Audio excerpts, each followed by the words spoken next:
Before we begin, viewer discretion is strongly advised. The following is for educational and entertainment purposes only. In the high-profile trial of Sean Diddy Combs, the courtroom was stunned when an unanticipated witness took the stand, dressed in a sharp navy suit with a concealed badge beneath his lapel. Former FBI agent Michael Halpern's appearance hushed the room entirely. His testimony unveiled not merely a scandal, but an intricate web of influence and protection that allegedly extended to the highest echelons of power in the United States.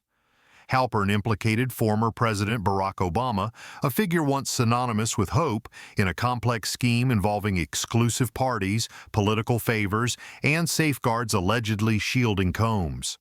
According to Halpern, Combs' decades-long untouchability stemmed not from skilled legal defense, but from his utility to influential figures. What unfolded was a gripping account connecting politics, the entertainment industry, religious institutions, and a covert network of control that had been quietly constructed since the 1990s. The courtroom, though filled to capacity, was gripped by a tense silence. That silence deepened when the rear door swung open, admitting a man in a dark suit carrying a briefcase. No name was given, no credentials announced. The judge's subtle nod was the only signal needed, a clear indication this was no ordinary witness. Known only as Special Agent Redacted, this senior federal operative with decades of experience in the FBI's organized crime and political corruption units was about to testify under oath about Sean Combs. The agent took his seat, opened his briefcase, and placed a black folder on the stand. Without glancing at Combs, who sat motionless at the defense table, hands tightly interlocked, or the jury, he began. "I've been monitoring Mr. Combs and his operations for over 20 years, he stated. "This isn't new. What's new is that we're finally permitted to speak." Prompted by the judge to proceed, the agent revealed that the FBI had initiated investigations into Combs as early as the late 1990s. The red flags were unmistakable, he said. Unexplained financial transactions, private gatherings tied to known trafficking networks, international ties to shell companies involved in criminal activity, yet every time we got close, we were blocked. He recounted a specific case from 2001, an international probe into money laundering linked to a bad boy entertainment affiliate in Europe. Evidence pointed to Combs' financial operations, including offshore accounts, falsified invoices, and shell corporations in Luxembourg and Belize. But when warrants were requested, the orders were inexplicably denied. "That's when I understood," Halpern testified, "this wasn't just about protecting a celebrity. This was interference from the highest levels of the federal government." Murmurs rippled through the courtroom. "I don't want to sound like a conspiracy theorist," the agent clarified, "but this wasn't local law enforcement backing off. This came from Washington. Top-down directives to halt investigations. Files disappeared. Witnesses were moved, investigators reassigned. At first we thought it was chance, but it was systematic." The prosecution then presented a detailed chronology of obstructed investigations spanning from 1999 to 2013, underscoring the depth of the alleged interference. Each time Sean Diddy Combs was implicated in criminal activities, ranging from trafficking and assault to wire fraud, investigations were derailed. Key witnesses vanished, or federal roadblocks stalled progress. A juror's face betrayed shock while a woman in the gallery stifled a gasp, her hand covering her mouth. Then came the revelation that left the courtroom reeling. In 2003, the agent testified, "We had evidence suggesting Mr. Combs was operating under unofficial informant status, not the kind documented in public records. That level of protection requires authorization from the highest ranks of government. At the time, only a handful of federal officials had that authority." The room grew still. Combs, seated at the defense table, appeared to know precisely who those officials might be. Special Agent Redacted leaned forward, his tone deliberate. "This is where the narrative changes," he said. "It's not just about the crimes committed. It's about who enabled them to persist. And that leads us to Mr. Combs's connections with prominent political figures, specifically former President Barack Obama." A stunned silence enveloped the courtroom. Even the judge's gaze sharpened, his head tilting slightly. The agent opened his black folder and presented a series of photographs to the jury. The first, a grainy image from 2005, showed Combs standing alongside then-Senator Obama at a Chicago fundraiser.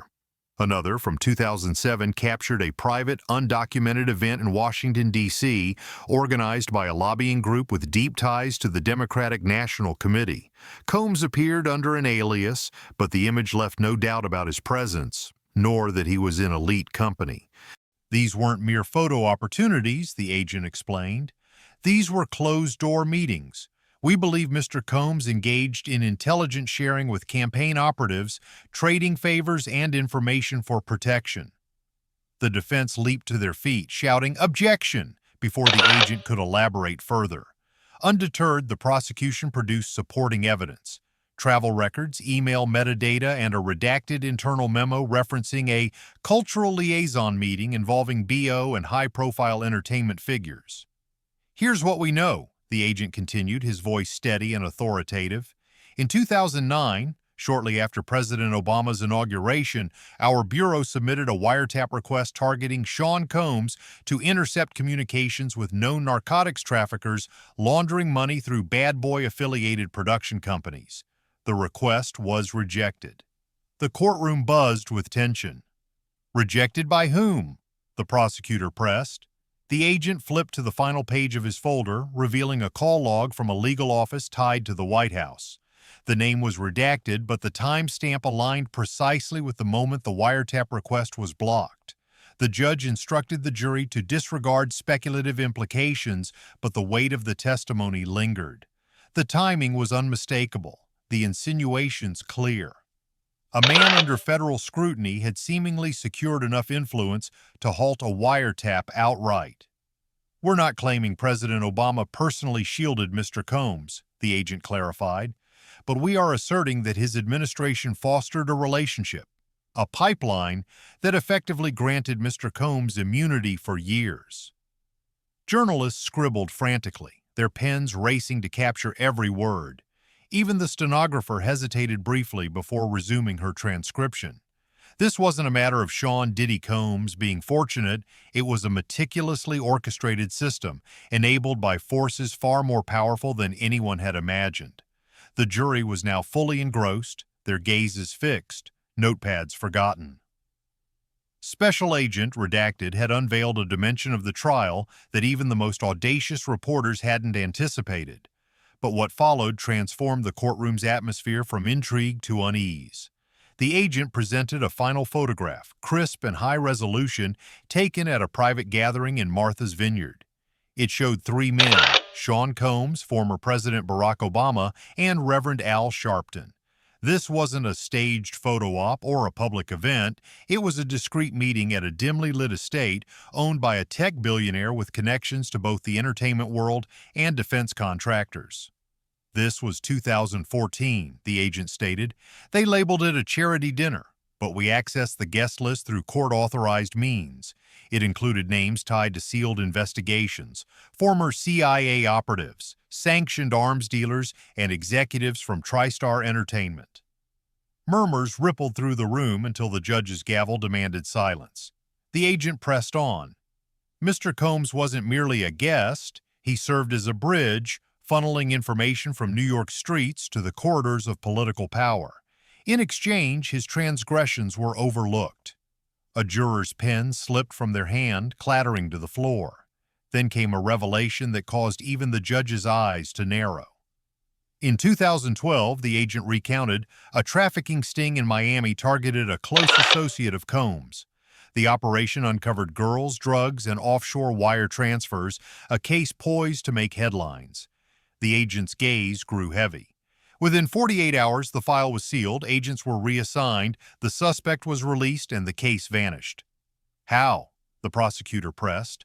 Without hesitation, the agent replied, "A call came from a Capitol Hill line. That's all we know. No name, just a single call, and the investigation dissolved."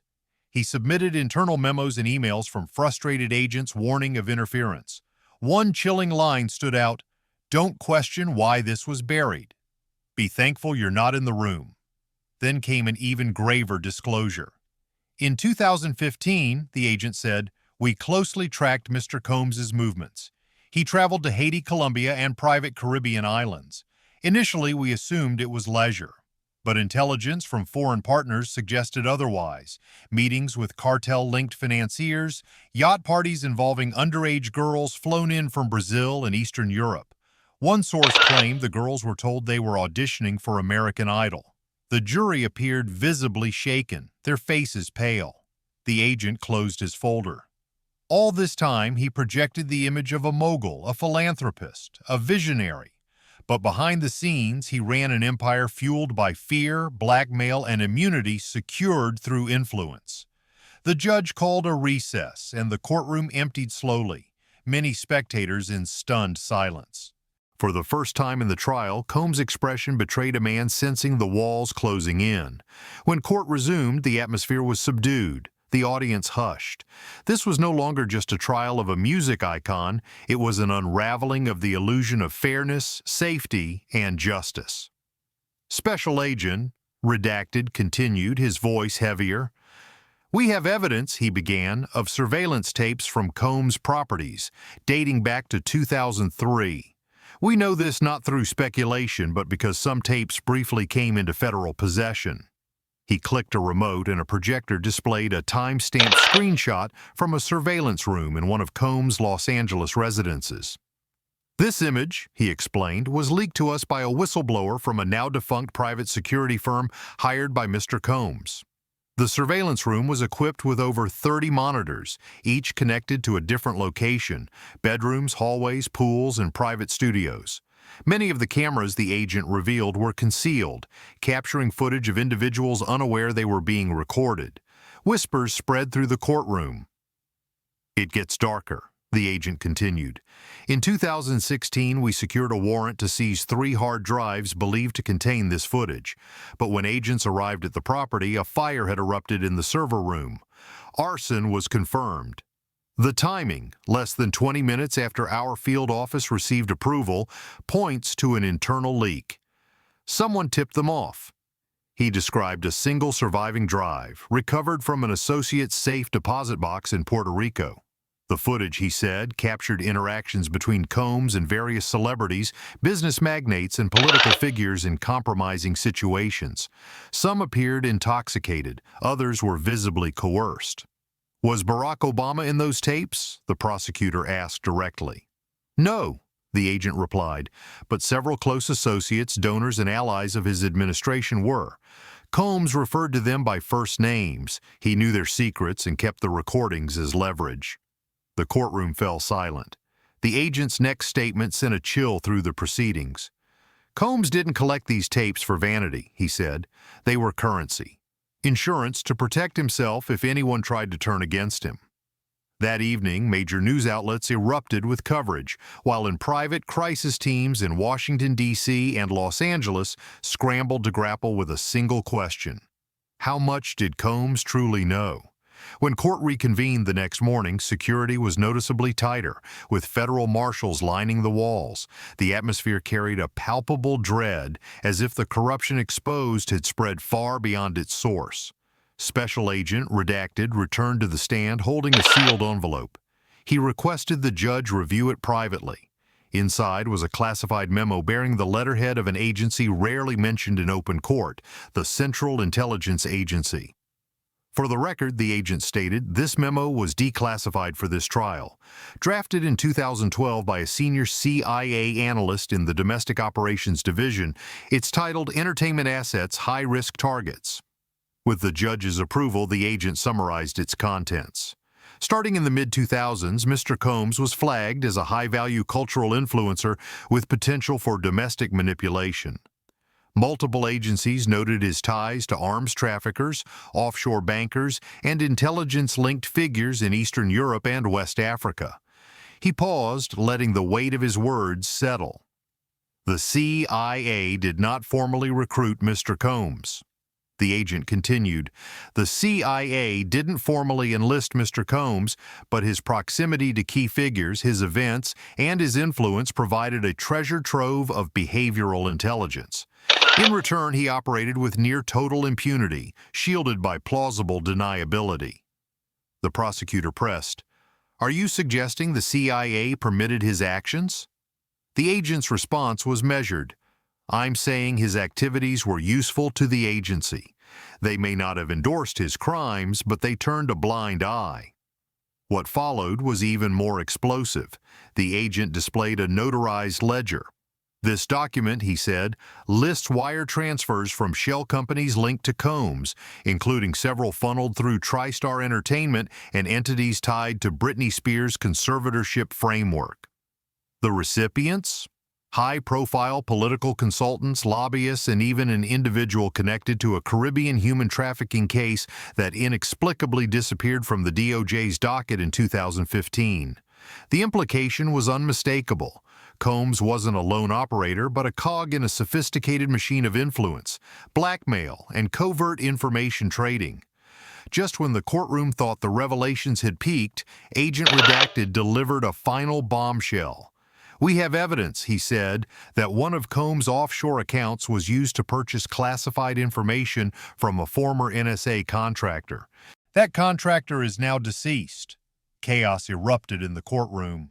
The judge pounded the gavel for order, but even Combs' legal team appeared rattled, uncertain of their next move. Agent Redacted resumed with a stark statement. Mr. Combs had direct access to the president's circle. Gasps filled the room. He recounted a 2014 incident following a music industry scandal involving underage girls and foreign guests.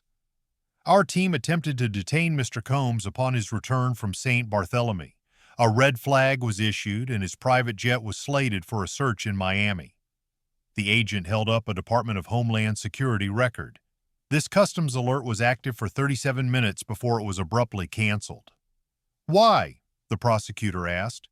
A call came from the Obama administration to DHS, the agent replied. It lasted 41 seconds. The number traced back to a secure White House counsel switchboard. The alert was rescinded, the case dropped, and Combs walked free. Surveillance footage captured him smiling as he entered a black SUV. The agent added, within 48 hours, Combs donated $500,000 to a patsy closely tied to Obama's re-election campaign. The timing was damning. The courtroom sat in stunned silence. No whispers, no coughs, not even the sound of pens. The agent took a breath. I'm not here to accuse the former president, he clarified. I'm here to demonstrate that Mr. Combs had extraordinary access no ordinary person would have. He leveraged it to shield himself, conceal crimes, and silence victims. A collective realization swept the room. This case had transcended Combs himself. This case revealed a sprawling system, a network of power entwining the highest tiers of American influence. A question lingered, heavy and unspoken. Who else was complicit? By the time Special Agent Redacted took the stand for the 7th time, reporters had dubbed the proceedings the Blacklist Trial. His next piece of evidence was so volatile it was delivered to the judge in a fireproof briefcase. Inside was a 94-page FBI dossier labeled Project Ghost Room. This, the agent told the jury, was Mr. Combs' insurance policy. The Ghost Room dossier surfaced during a 2022 raid on a Newark, New Jersey storage facility. Concealed in a climate-controlled vault under a fictitious business name, agents uncovered dozens of hard drives and hundreds of Polaroids. The most critical find was a folder marked BL Priority Protected Archive. It contained handwritten notes, flight manifests, edited surveillance photos, and transcripts of conversations, many captured by hidden microphones allegedly planted in nightclubs. Combs frequented between 2004 and 2019. The list of names included executives from Interscope, Rock Nation, Live Nation, and 2 former White House aides. Most damning were black and white snapshots of individuals in compromising situations, annotated with timestamps, initials, and terms like leverage, hush, and verify use. The purpose of this archive wasn't amusement, the agent explained. It was blackmail. He described how Combs allegedly wielded the threat of incriminating tapes to bend others to his will. When a new artist resisted signing or a political favor was needed, Combs hinted at the existence of recordings, and compliance typically followed. The agent referenced a 2017 incident involving a rising pop star who declined to perform at a Combs event. Within days, tabloids published rumors of her alleged breakdown. Shortly after, she signed with a label tied to Combs's distribution network. One entry in the dossier silenced the courtroom. BO plus RS all handled. Payoff confirmed. Donation received. Many inferred the initials referred to Barack Obama and a prominent recording studio executive. While no direct recordings of the former president were found, the note suggested a long-standing exchange of donations, favors, and influence. These aren't mere allegations, Agent Redacted concluded. They're patterns, strategies. This wasn't about hosting parties. It was about constructing a shadow empire, one tape, one favor at a time. As the trial entered its 8th day, a somber mood settled over the courtroom. The focus shifted from financial records and call logs to human stories. Agent Redacted returned to the stand, this time with a manila folder labeled "Confidential Witness Files Declined." These were statements from individuals who initially cooperated with the investigation but later withdrew. At least 26 people provided accounts of their experiences with Mr. Combs, the agent said, but they declined to testify publicly due to threats, non-disclosure agreements, or fear of reprisal. He began reading excerpts. One came from a former choreographer who worked closely with Combs from 2005 to 2012. She claimed she was drugged at an after-party and awoke disoriented with unexplained bruises on her body. When the choreographer attempted to report the incident, her agency dropped her within days. Another account came from a 19-year-old male model lured to Miami under the guise of a fashion shoot. His affidavit described a scene reminiscent of Eyes Wide Shut. Cameras everywhere, phones confiscated, and a handler ordering silence unless addressed. The most harrowing testimony came from an individual identified only as CW11, who was 17 when introduced to Combs by a member of his inner circle. Their statement read, "I thought it was a mentorship. It was anything but. He warned me that if I left or spoke out, my family would suffer." The courtroom was silent as Agent Redacted closed the folder. "These aren't the voices you see in headlines or on platforms," he said, "but they exist, and their fear allowed this to persist far too long." He held up a list, names redacted, but dates and locations aligning with known Combs events. "What is this?" the judge asked. "Confirmed victims," the agent replied, "whose accounts corroborated multiple data points in our investigations." By the time he stepped down, tears glistened in the eyes of jurors and spectators alike. On the final day of Agent Redacted's testimony, court security was doubled, not due to threats, but in anticipation of what was to come. "We've reserved our most critical evidence for today," the agent announced, unveiling a sealed transcript. "This is from a 2015 intercepted phone call between Mr. Combs and an unidentified figure tied to a prominent D.C. lobbying firm. The transcript has been verified by multiple analysts and voice recognition software." He paused, then read aloud. "You told me to keep it quiet," the voice, allegedly Combs, said. "I did my part, brought the money, the artists. We turned 5 precincts blue last cycle. If I fall, some of you are falling with me." The agent looked up. "That voice belongs to Mr. Combs. He's not just talking about music or parties. He's discussing campaign contributions, voter mobilization, and potential election manipulation through celebrity influence." The courtroom erupted. The notion that a sitting president's campaign strategy might have intersected, even indirectly, with a figure now embroiled in scandal was staggering. One juror whispered, "My God." The agent concluded, Combs wasn't just buying silence, he was buying relevance. And the currency was your vote. He stepped down and the judge called a recess. What began as a celebrity scandal had transformed into the darkest chapter in recent political history, a case that laid bare decades of hidden corruption. The lingering question, how many more names are in that blacklist file?